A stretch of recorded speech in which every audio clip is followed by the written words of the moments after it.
many as 42, and we found that it was just an obligation we felt that we had. We could have left them, and that would have been very bad, I think, American people.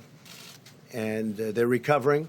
Of the 15 people, the original 15, as I call them, 8 of them have returned to their homes, to stay in their homes until fully recovered. 1 is in the hospital, and 5 have fully recovered. And 1 is, we think, in pretty good shape. And it's in between hospital and going home. So we have a total of, 15 people, and they're in a process of recovering, with some already having fully recovered.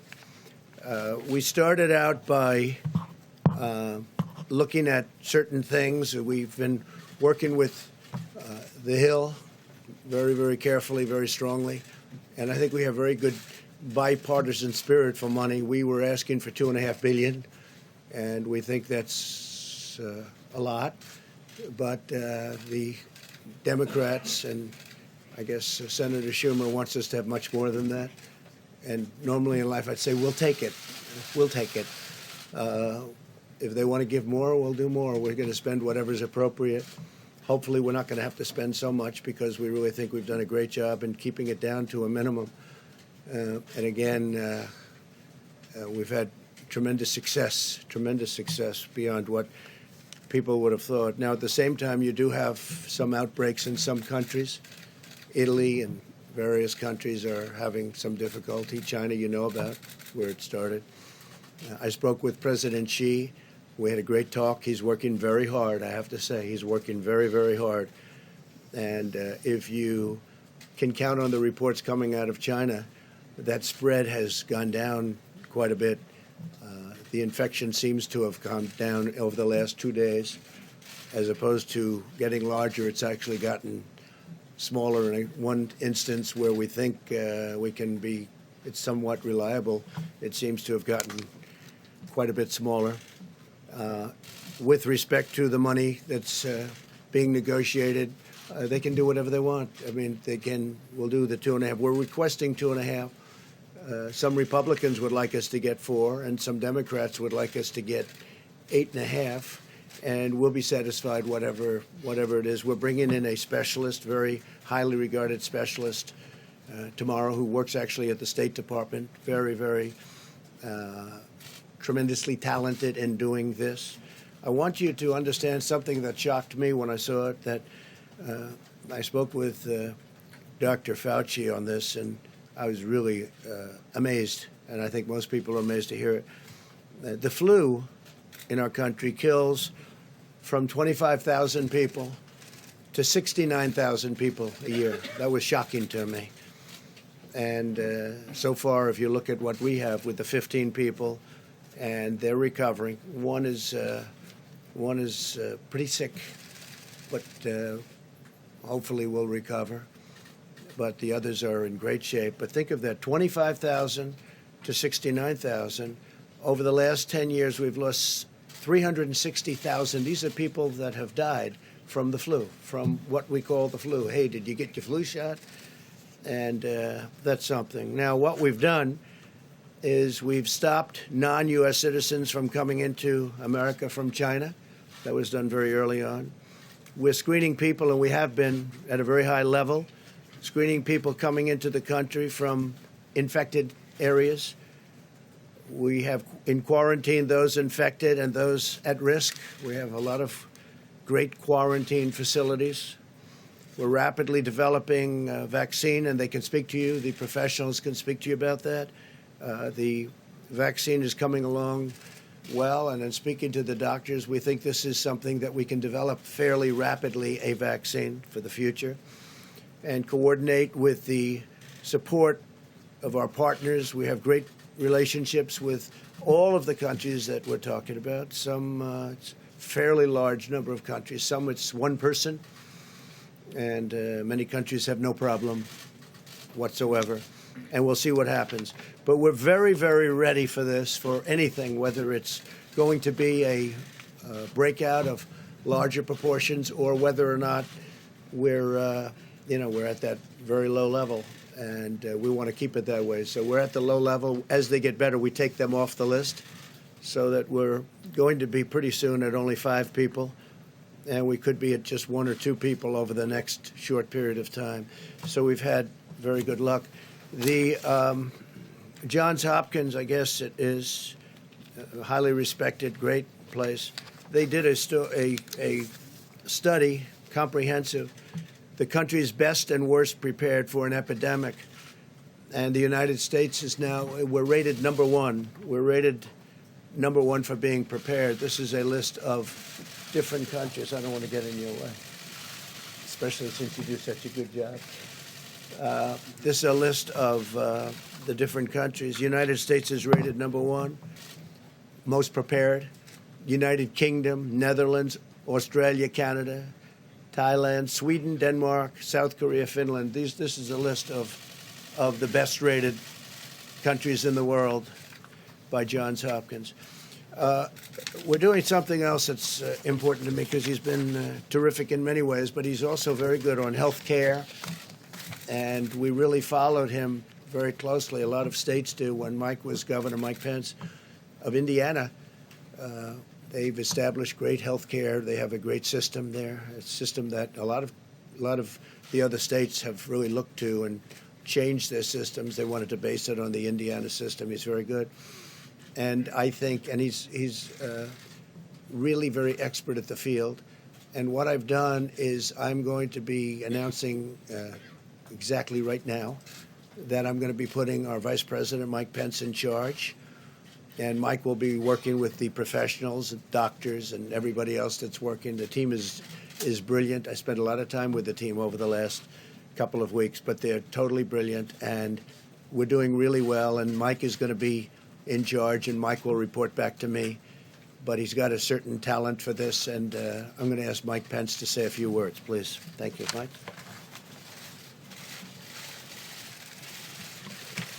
Thank you, Mr. President. President Trump's made clear from the first days of this administration we have no higher priority than the safety, security, health, and well-being of the American people. And from the first word of an outbreak of the coronavirus, the President took unprecedented steps to protect the American people from the spread of this disease. He recounted those briefly, but the establishment of travel restrictions, aggressive quarantine effort of Americans that are returning, the declaration of a public health emergency, and establishing the White House Corona Task Force are all reflective of the urgency that the President has brought to a whole-of-government approach. As a former governor from the state where the first MERS case emerged in 2014, I know full well the importance of presidential leadership, the importance of administration leadership, and the vital role of partnerships of state and local governments and health authorities in responding to the potential threat of dangerous infectious diseases. And I look forward, Mr. President, to serving in this role, bringing together all the members of the Corona Task Force that you've established, the HHS, CDC, DHS, the Department of Transportation, and State. This team has been, at your direction, Mr. President, meeting every day since it was established. My role will be to continue to bring that team together, to bring to the President the best options for action to see to the safety and well-being and health of the American people. We'll also be continuing to reach out to governors, state and local officials. In fact, in the recent days, the White House met with over 40 state, county, and city health officials from over 30 states and territories to discuss how to respond to the potential threat of the coronavirus. We'll be working with them in renewed ways to make sure they have the resources to be able to respond. And as the President said, we'll be adding additional personnel here at the White House to support our efforts on the President's behalf.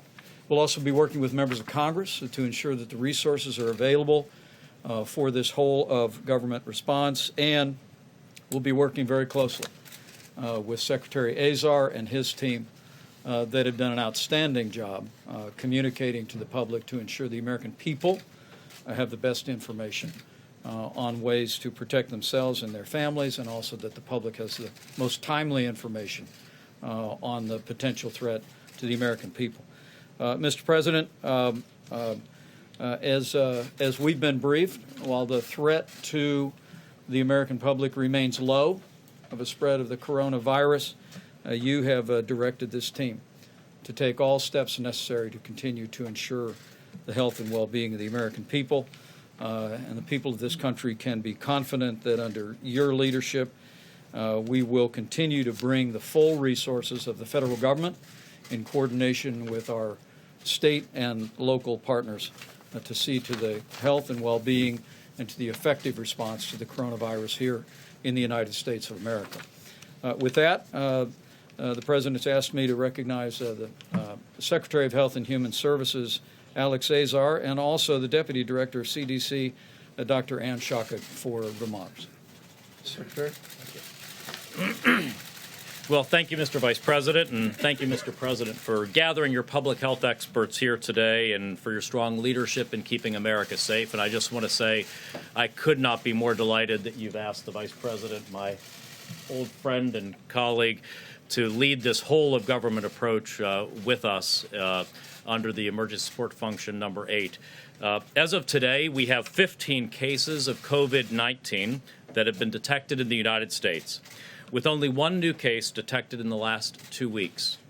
We also have 3 cases among Americans repatriated from Wuhan and 42 cases among Americans repatriated who had been stuck on the Diamond Princess in Japan. The President's early and decisive actions, including travel restrictions, have succeeded in buying us incredibly valuable time. This has helped us contain the spread of the virus, handle the cases that we have, and prepare for the possibility that we will need to mitigate broader spread of infections within the United States. The President's actions, taken with the strong support of his scientific advisors, have proven to be appropriate, wise, and well calibrated to the situation. We're grateful for the hard work that healthcare workers, first responders, communities, and state and local leaders have put into the response so far. Because of this hard work and the President's leadership, the immediate risk to the American public has been and continues to be low. Our containment strategy has been working. At the same time, what every one of our experts and leaders have been saying for more than a month now remains true.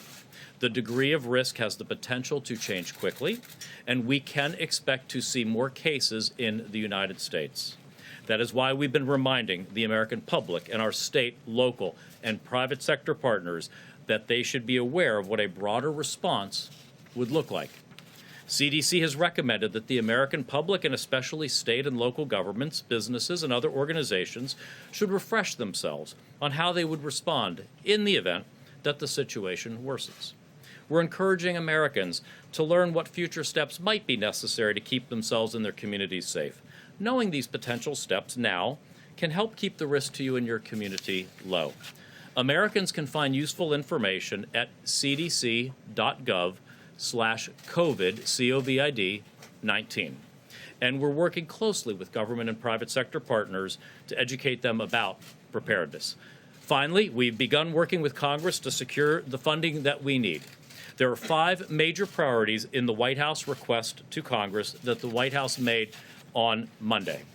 These priorities are: first, expanding our surveillance network; second, support for state and local governments work; third and fourth, development of therapeutics and vaccines; and fifth, manufacturing and purchase of personal protective equipment like gowns and masks.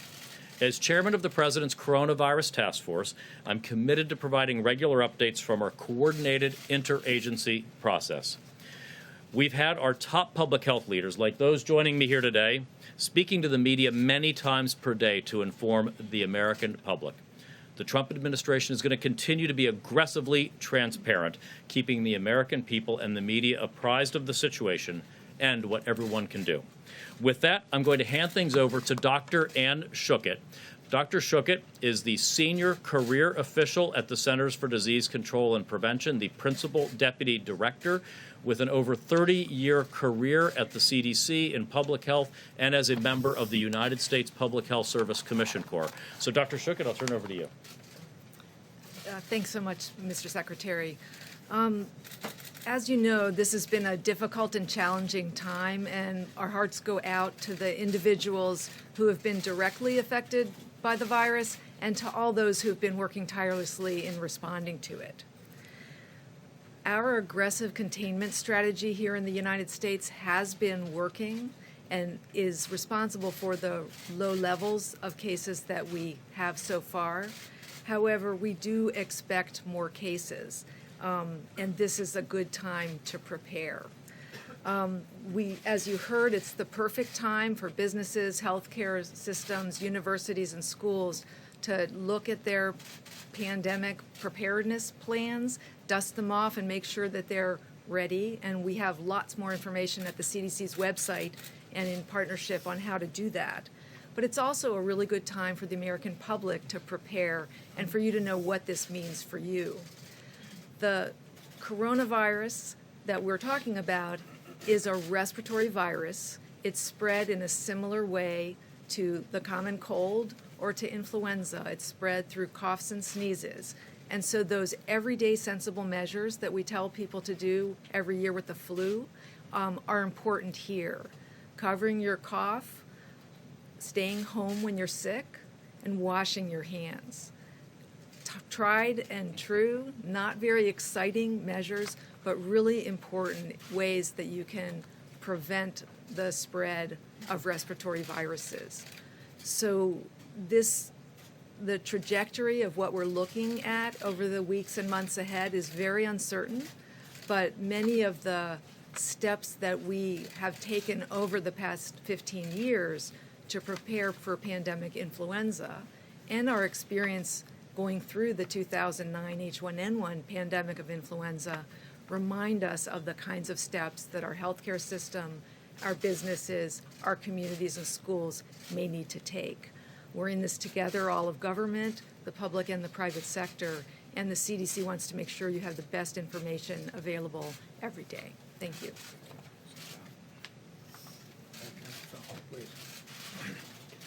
I just want to give you a very quick update on the. My name is Dr. Tony Fauci. I'm the director of the National Institute of Allergy and Infectious Diseases at NIH. Just a very quick update on the countermeasure development in the form of vaccines and therapeutics. I had told this audience at a recent press briefing that we have a number of vaccine candidates and one prototype one to give you a feel for the time frame of a vaccine and what its impact might be now and in subsequent years, is that I told you we would have a vaccine that we would be putting into trials to see if it's safe and if it induces a response that you would predict would be protective in about 3 months. I think it's going to be a little bit less than that. It's probably going to be closer to 2 months. That would then take about 3 months to determine if it's safe and immunogenic, which gives us 6 months. Then you graduate from a trial, which is phase 1 of 45 people, to a trial that involves hundreds, if not low thousands of people to determine efficacy.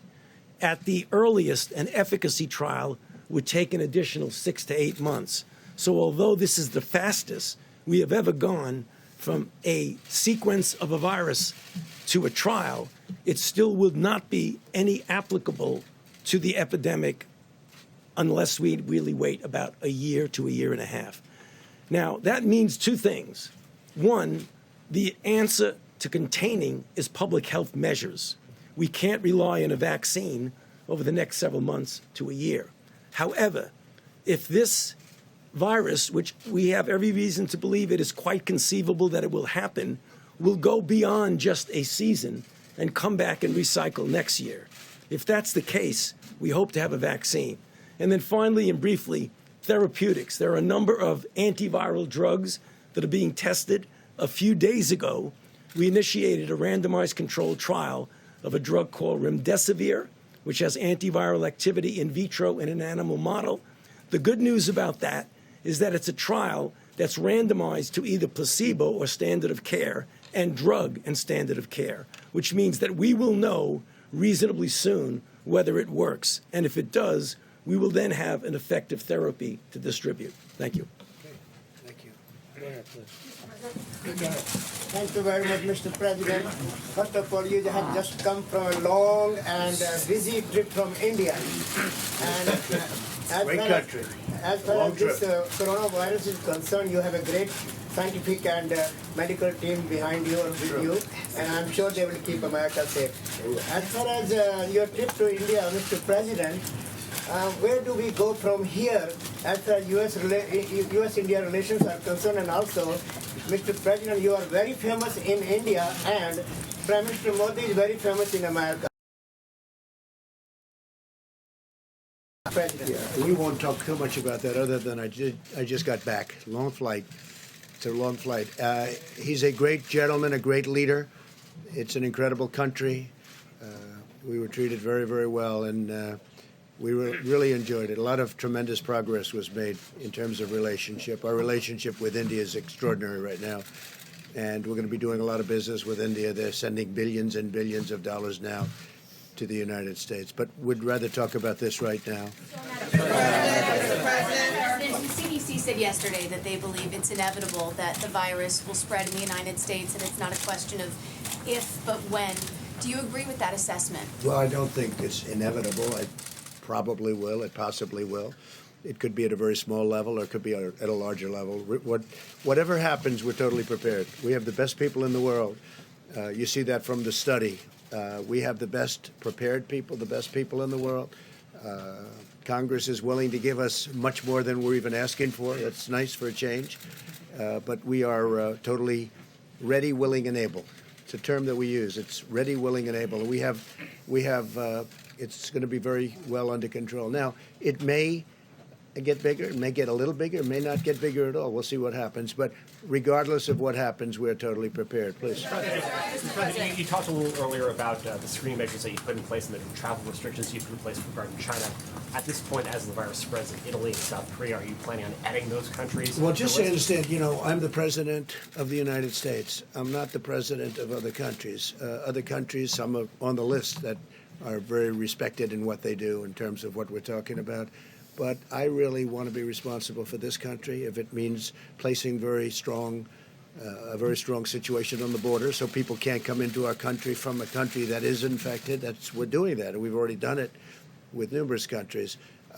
But we have to focus on this country. I don't think it's right to impose ourselves on others. But if others aren't taking care or we think they're doing it incorrectly, we're dealing with World Health, and we have terrific people. And CDC does go around and help other countries, give them recommendations as what to do. But they're working on their countries, and we're working on our countries. And so far, from our standpoint, it's really worked out very well. Follow up on Steve's question. Can you clarify, are you considering restricting travel to and from South Korea, Italy, and other countries that have been affected At a by right it? time, we may do that. Right now, it's not the right time, but at a right time. And we are checking people as they come through, specifically for the problem that we're dealing with. So we're checking a lot of people if they're coming from South Korea's been hit pretty hard. Italy's been hit pretty hard. China is obvious what's happened in China. But again, the numbers seem to be leveling off and going down in China, which is very good news. So we'll see what happens. Please. The White House has spent a day denying that they are going to appoint a czar to run point on the coronavirus response. Today, the Secretary Azar testified that he didn't think one was necessary and they were going to run it out of HHS. And you yourself have been downplaying this. So why are you now selecting the vice president Well, to run Mike point is on not this? his vice president. He's in the administration. But I'm having everybody report to Mike. Mike's been very good, very adept. Anybody that knows anything about healthcare, they look at the Indiana model, and it's been a very great success. It's been a tremendous model in terms of healthcare, and this is really an offshoot of that. So this isn't a czar. I don't view Mike as a czar. Mike is part of the administration, but I'm having them report to Mike. Mike will report to me. They'll also be reporting in some cases to both. I'll be going to meetings quite a bit, depending on what they want to do and what message we want to get out. But we've done really an extraordinary job. When you look at a country this size, with so many people pouring in, we're the number one in the world for people coming into a country by far. And we have a total of 15 cases, many of which, almost much within a day, I will tell you, most of whom are fully recovered. I think that's really a pretty impressive mark. Now, we did take in 40 people that were Americans, and they're also recovering, but we brought them in, so I have a different group. But we felt we had an obligation to American citizens outside of the country that were trying to get back in. We thought it was very important. Mr. President, the stock market has taken a big hit over the past few days. What can you do about that? And if the CDC is right in saying that the spread is inevitable, are you going to be dealing with stock market issues and economy issues for some time to come? Well, I really think the stock market is something I know a lot about. I think it took a hit maybe for two reasons. I think they look at the people that you watched debating last night and they say if there's even a possibility that can happen. I think it really takes a hit because of that. And it certainly took a hit because of this, and I understand that also because of supply chains and various other things, and people coming in. But I think the stock market will recover. The economy is very strong. The consumer is the strongest it's ever been. Our consumers are incredible. They're incredible. That's why we're doing well, and other countries have not. Even before the virus, we're doing great. Other countries have not been doing great. Our consumer is very, very strong, very powerful economically. Yeah, please. Mr. President, have you been presented any plans that would involve quarantining cities like we saw in China, and what would have to happen for you to take a We step do like have that? plans of a much on a much larger scale. Should we need that, we're working with states. We're working with virtually every state, and we do have plans on a larger scale if we need it. We don't think we're going to need it, but you always have to be prepared. And again, Congress is talking to us about funding, and we're getting far more than what we asked for, and I guess the best thing to do is take it. We'll take it. How much are you willing to, Mr. President, how much are you willing to give? How much money are you willing to give Congress if they're going $6 Well, billion we're more going to than see, you but we'll offered? take care of states because states are working very hard. We have hospitals in states that make rooms available, and they're building quarantine areas where you can keep people safely. We're working really well with states. It's a very big part of it. So, my attitude, if Congress wants to give us the money so easy, wasn't very easy for the wall, but we got that one done. If they want to give us the money, we'll take the money and we'll just do a good job with it. Yeah, please. Go ahead. Mr. President, should Americans be going out getting protective equipment such as masks and so forth? And if so, what is the U.S. doing to boost production of masks? Well, we can get a lot of it. In fact, we've ordered a lot of it just in case we need it. We may not need it. You understand that. But in case we're looking at worst case scenario, we're going to be set very quickly. But I don't think we're going to ever be anywhere near that. I really don't believe that we're going to be anywhere near that. Our borders are very controlled. Our flights in from certain areas that we're talking about are very controlled. I don't think we'll ever be anywhere near that. Please go ahead. Back to the stock market for a second. The travel-related stocks have especially been hammered here in the last couple of days. What would you say to Americans out there who right now are looking forward to the summer or the upcoming months and saying to themselves, should I make my summer plan? Should I go travel abroad? Well, hopefully they're going to be able to do that. We hope that it's going to be in good shape by that time. But, they're going to have to remain a little bit flexible. Yeah, I would say travel-related companies, certainly right now, they would be hurt. At the same time, this ends. This is going to end. Hopefully it'll be sooner rather than later. And I think the business that they lost will be picked up at a later date.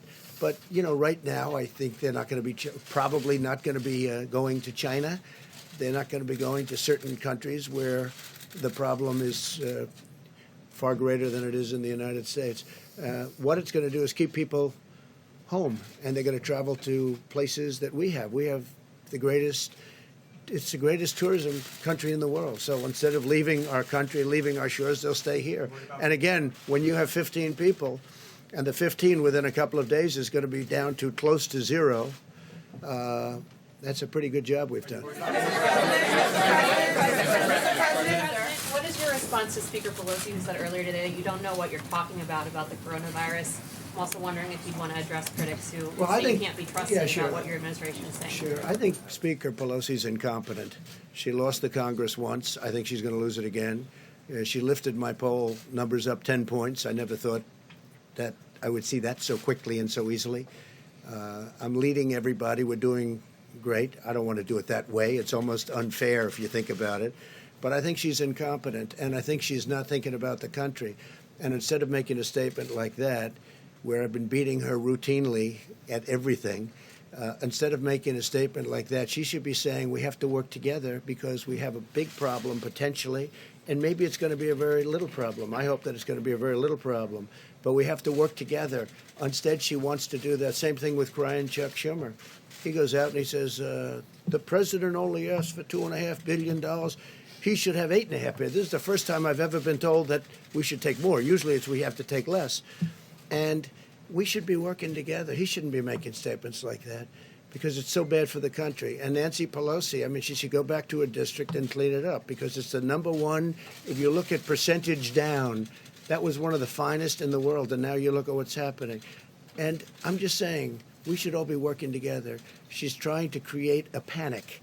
And there's no reason to panic because we have done so good. These professionals behind me and over here and over there and back here and in some conference rooms. I just left a group of 45 people that are the most talented people in the world. Parts of the world are asking us in a very nice way, can they partake and help them?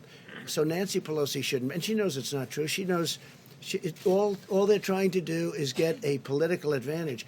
This isn't about political advantage. We're all trying to do the right thing. They shouldn't be saying, this is terrible, President Trump isn't asking for enough money. How stupid a thing to say. If they want to give us more money, that's okay. We'll take more money. Some Republicans think we should have more money, too. That's okay. We'll take more money. But they shouldn't demean the people that are on the stage who are the finest in the world. They're not demeaning me. They're demeaning the greatest healthcare professionals in the world and people that do exactly what we're talking about. Your campaign today sued the New York Times for an opinion piece. Yeah. Is it your opinion or is it your contention that if people have an opinion contrary to yours that they should be sued? Well, when they get the opinion totally wrong, as the New York Times did, and frankly, they've got a lot wrong over the last number of years. So we'll see how let that work its way through the courts. Right? No. If you read it, you'll see it's beyond an opinion. That's not an opinion. That's something much more than an opinion. They did a bad thing, and there'll be more coming. There'll be more coming. Tokyo will host the Summer Olympics this July. Do you expect Tokyo will be? I hope so, because Shinzo Abe is a very good friend of mine. I love the people of Japan, and I hope it's going to be in good shape. As you know, you have a number of people in Japan who have been infected. I hear they're doing a very professional job, which doesn't surprise me at all. With Shinzo and with all of the people you have, I know Japan very well. I think they're going to handle it very well. It's a little tight, it's a little tight. They spent billions of dollars building one of the most beautiful venues I've ever seen. And your prime minister is very proud of it. I hope it's going to be fine. We hope it will. Thank you very much, Mr. President. The doctor at CDC just talked about dusting off preparedness plans. Right. But coming from you, it has more weight. Do you feel that U.S. schools should be preparing for a coronavirus spreading? I would think so, yes. I mean, I haven't spoken specifically about that with the various doctors, but I would think so, yes. I think every aspect of our society should be prepared. I don't think it's going to come to that, especially with the fact that we're going down, not up. We're going very substantially down, not up. But, yeah, I think schools should be preparing and, get ready just in case. The words are just in case. We don't think we're going to be there. We don't think we're going to be anywhere close. And, again, if you look at some countries, they are coming down. It's starting to go in the other direction. This will end. This will end. You look at flu season, I said 26,000 people. I never heard of a number like that. 26,000 people going up to 69,000 people, doctor, you told me before. 69,000 people die every year from 26 to 69, every year from the flu. Now think of that. It's incredible. So far, the results of all of this that everybody's reading about, and part of the thing is you want to keep it the way it is. You don't want to see panic because there's no reason to be panicked about. But when I mentioned the flu, I said, actually, I asked the various doctors, I said, is this just like flu? Because people die from the flu, and this is very unusual. And it is a little bit different, but in some ways it's easier, and in some ways it's a little bit tougher. But we have it so well under control. I mean, we really have done a very good job. Go ahead. Thank you, Mr. President. You mentioned the stock market earlier. To go back to that, to be clear, the Dow Jones dropped more than 2,000 points this week. Are you suggesting that was overblown? Are financial markets overreacting here? I think the financial markets are very upset when they look at the Democrat candidate standing on that stage making fools out of themselves. And they say, if we ever have a president like this, And there's always a possibility. It's an election. You know, who knows what happens, right? I think we're going to win. I think we're going to win by a lot. But when they look at the statements made by the people standing behind those podiums, I think that has a huge effect, yeah. Had to do with the coronavirus? No, I think it did. I think it did. But I think you can add quite a bit of sell-off to what they're seeing, because they're seeing the potential. Again, I think we're going to win. I feel very confident of it. We've done everything and much more than I said we were going to do. You look at what we've done. What we've done is incredible, with the tax cuts and regulation cuts and rebuilding our military, taking care of our vets and getting them choice and accountability. All of the things we've done, protecting our Second Amendment. I mean, they view that, the Second Amendment, they're going to destroy the Second Amendment. When people look at that, they say, this is not good. So you add that in. I really believe that's a factor. But no, this is what we're talking about is the virus. That's what we're talking about. But I do believe in terms of CNBC and in terms of Fox Business, I do believe that that's a factor, yeah. And I think after I win the election, I think the stock market's going to boom like it's never boomed before. Just like it did, by the way, after I won the last election. The stock market the day after went up like a rocket ship. At what point would you be considering loosening the travel restrictions regarding China? When we're at a point where we don't have a problem. We're not going to loosen the travel restrictions. That's what saved us. Had I not made, Mike alluded to it, had I not made a decision very early on not to take people from a certain area, we wouldn't be talking this way. We'd be talking about many more people would have been infected. I took a lot of heat. I mean, some people call me racist because I made a decision so early. And we had never done that as a country before, let alone early. So it was a bold decision. It turned out to be a good decision. But I was criticized by the Democrats. They called me a racist because I made that decision, if you can believe that one. We have to all work together. We can't say bad things, and especially when we have the best team anywhere in the world. And we really gave it an early start. We gave it a very early start. Republicans have consistently called for enormous cuts to the CDC, the NIH, and the WHO. You've talked a lot today about how these professionals are excellent, how they're critical and necessary. Does this experience at all give you pause about those? No, because cuts? we can get money and we can increase staff. We know all the people. We know all the good people. It was a question I asked the doctors before. Some of the people we cut, they haven't been used for many, many years. And if we ever need them, we can get them very quickly. And rather than spending the money, and I'm a business person, I don't like having thousands of people around when you don't need them. When we need them, we can get them back very quickly. For instance, we're bringing some people in tomorrow that are already in this, great government that we have, and very specifically for this. We can build up very, very quickly, and we've already done that. I mean, we really have built up. We have a great staff, and using Mike, I'm doing that because he's in the administration, and he's very good at doing what he does and doing as it relates to this. Yeah, go ahead. Go ahead, please. Thank you, Mr. President. Yeah, go ahead. So far, your administration. I picked him, but you're fine. So far, your administration is only testing less than 500 people, and health officials are questioning whether that's enough, comparing to other countries who have tested more than tens of thousands of people. Are you planning to test more people? Well, we're testing everybody that we need to test, and we're finding very little problem. Now, you treat this like a flu. We were, in fact, I might ask one of the doctors to come up and explain it. You want to wash your hands a lot. You want to stay, if you're not feeling well, if you feel you have a flu, stay inside, sort of quarantine yourself, don't go outside. But there are certain steps that you can take that we won't even be necessary. In many cases, when you catch this, it's very light. You don't even know there's a problem. Sometimes they just get the sniffles. Sometimes they just get something where they're not feeling quite right. And sometimes they feel really bad.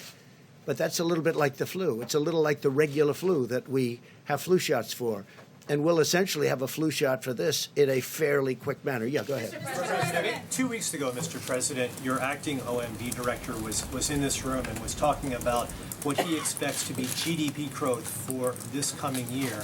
He said it was 3%, and we've talked about the effects of the coronavirus on the supply chain, the declines in the financial markets. Are you still confident that you'll see that kind of economic growth this year? No, we're going to have tremendously low unemployment. We're setting records in that way. In fact, the administration is, as you know, the lowest average unemployment of any administration in history. And our numbers are very low, very good, 3.5, 3.6.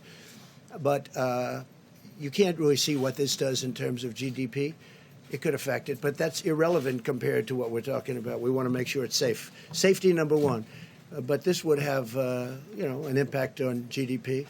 But we're still we're doing great. But this will have, just like, I'll tell you what has a big impact. Boeing has a big impact. How did that happen? A year ago, all of a sudden, that happened. I think that took away a half a point to a point even. It's a massive company. I think Boeing, we had the General Motors strike. That was a big impact on GDP. And, of course, we're paying interest rates. I disagree with the head of the Fed. I'm not happy with what that is because he's kept interest rates. President Obama didn't have near the numbers, and yet, if you look at what happened, he was paying zero. We're paying interest. Now, it's more conservative, and frankly, people that put their money away are now getting a return on their money as opposed to not getting anything. But I think, we're the greatest of them all. We should be paying the lowest interest rates. And when Germany and other countries are paying negative rates, meaning they're literally getting paid when they put out money. I mean, they borrow money and they get paid when it gets paid back. Who ever heard of this before? It's a first. But we don't do that. So I totally disagree.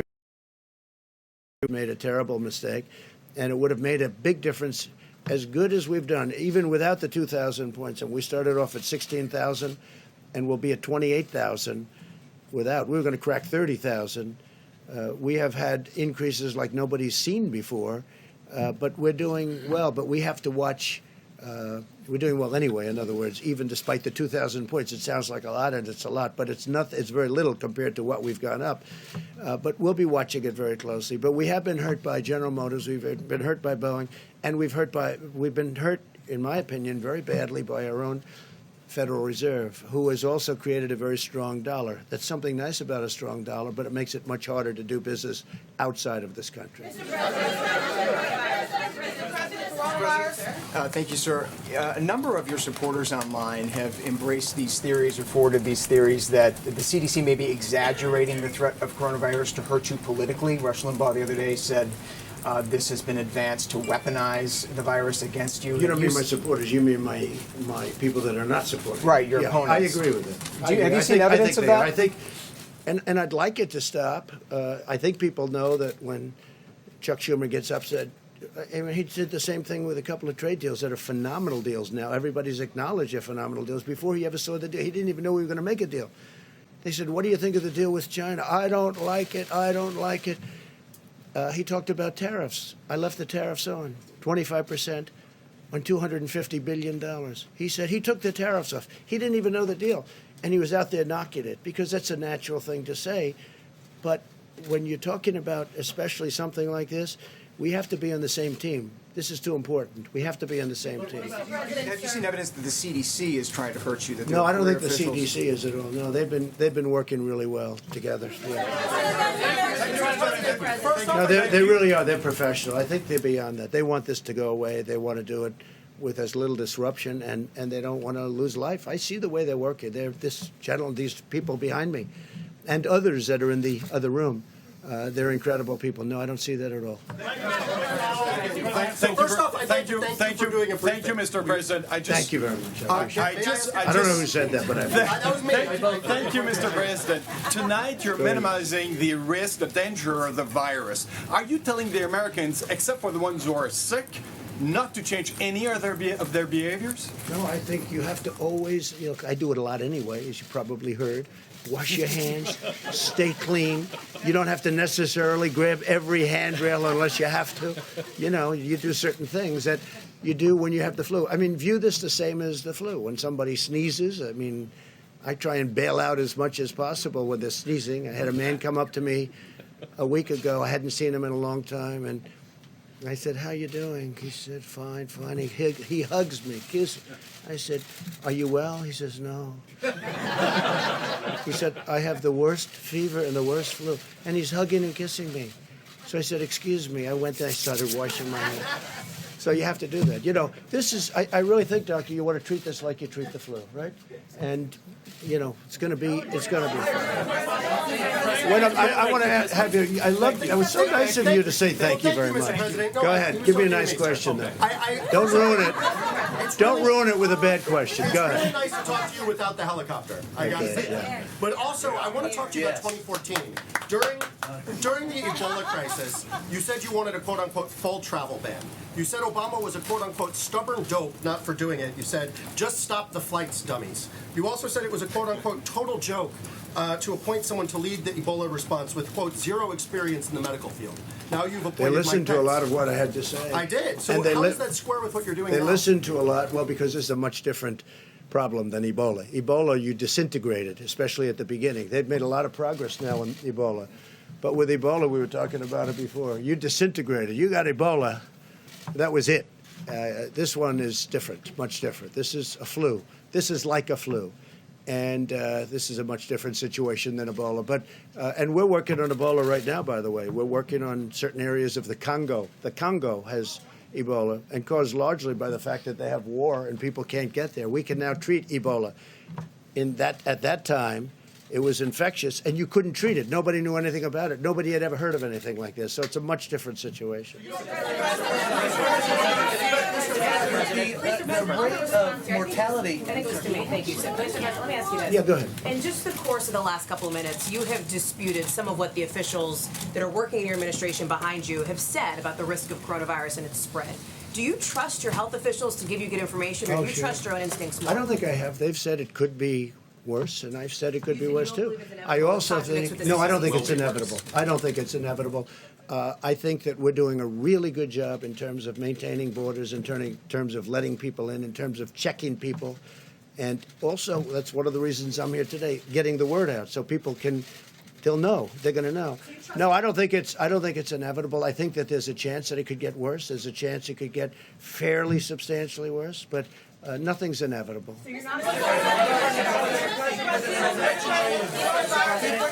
Mr. President, Brazil has its first case. That's right.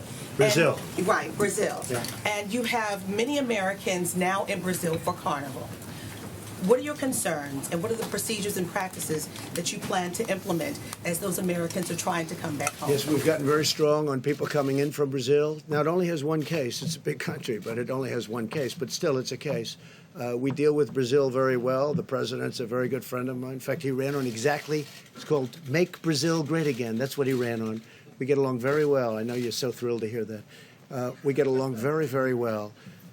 And we're working with Brazil. But we have much worse instances than Brazil. You know, you have Italy and you have other countries where they have much more than one person. They have one person right now, as of just a little while ago, one person in Brazil. But Italy is, a deeper problem.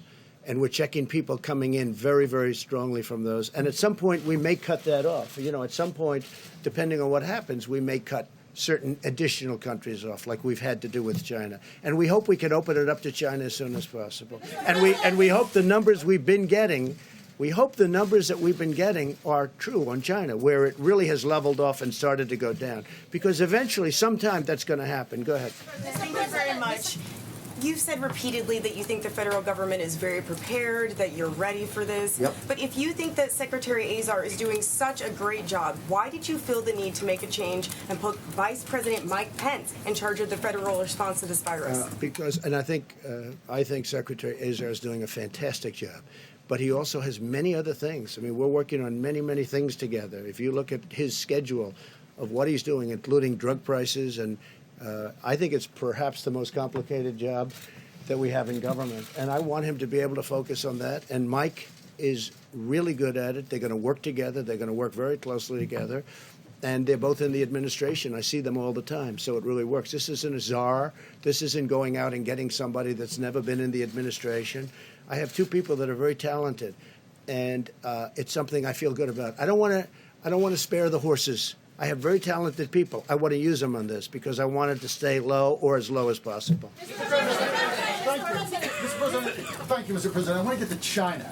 At the beginning of this outbreak, the Chinese Communist Party covered it up. That has been the general consensus of everyone. How can you now legitimately trust President Xi and the Chinese Communist regime, President Xi, and the Chinese Communist regime to be forthcoming and forthright with this pandemic? Well, I can tell you this. I speak to him.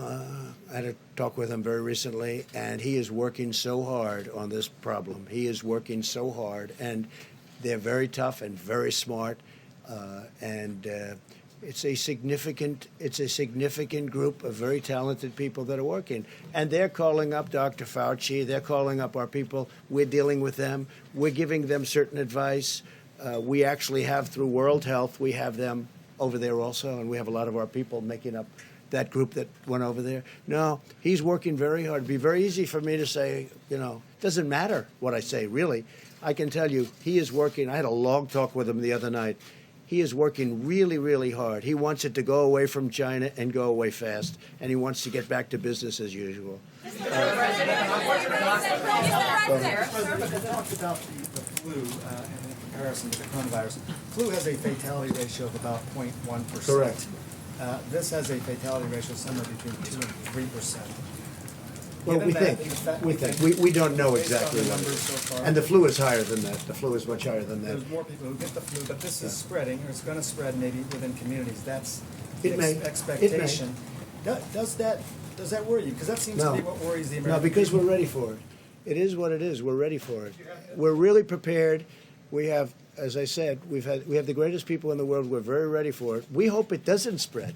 There's a chance that it won't spread too, and there's a chance that it will. Then it's a question of at what level. So far, we've done a great job. When you have 15 people with this whole world coming into the United States, and the 15 people are either better or close to being better, that's pretty good. All right, we'll do one more. Go ahead.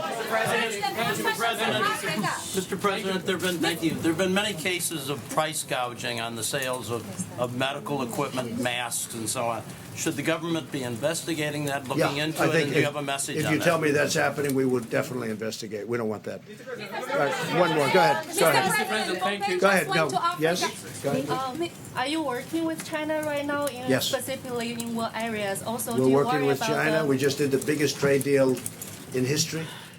We did 2 of them between USMCA and the China deal. It's the biggest in history. The relationship with China is a very good one. And I can tell you that, again, President Xi is working really hard. He wants this problem solved as hard as you can work. Thank you all. Thank you all. I may leave you behind and you can answer a few more questions. So you can ask them a few. Are you going to do this more often? Yes. You are? Please, come on more. If you like this more Yes, We'll do it more. Mr. President, he's not leaving Africa. Did you say Wish him good luck. And who? Secretary Azar, given the 10th move, the Vice President. I think, if I could just clarify, I think you're not getting the point here of this. I'm still chairman of the task force. Mick Mulvaney's been serving actually an invaluable role for me as acting chief of staff, helping to coordinate across the government with my colleagues and the whole of government approach. Having the vice president gives me the biggest stick one could have in the government on this whole of government approach. So you don't feel like you're being replaced? Not in the least. When this was mentioned to me, I said I was delighted that I get to have the vice president helping in this way. Delighted, absolutely. Will you answer a few more questions? Not tonight. I've testified for 8 hours today in 3 hearings, but maybe tomorrow. Okay? What's another hour? I estimate that between 50 and 70% of the articles are taken by 70% of the Well, we don't know what my tax rate is. Mr. Vice President, million.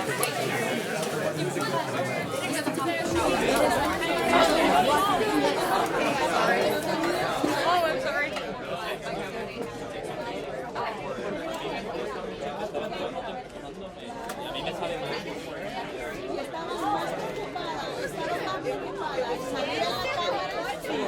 Yeah, I can hear you, yeah.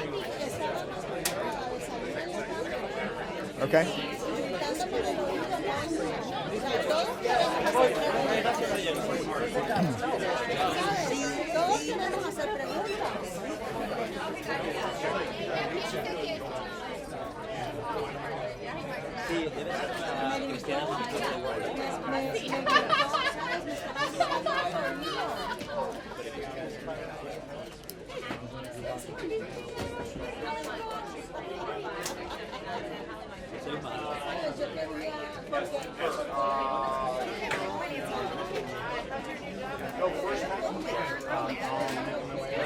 Yes, I am. Personas que trabajan en el sector de servicios, o sea, la gente que está a diario con el público, con Yeah, los I'm here. clientes, I'm ready to los go. restaurantes, ¿qué medidas van a alentar? Porque cada vez que tú vas a una tienda y si alguien está tosiendo o si algún empleado está tosiendo, ¿sabes?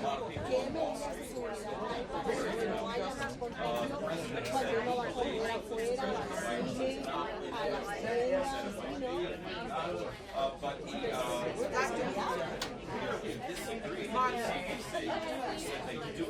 Vámonos, María, ¿vienes conmigo? ¿Se van a escribir? Mira lo que escribe, que lo vayan a ver si me gusta. Mira mi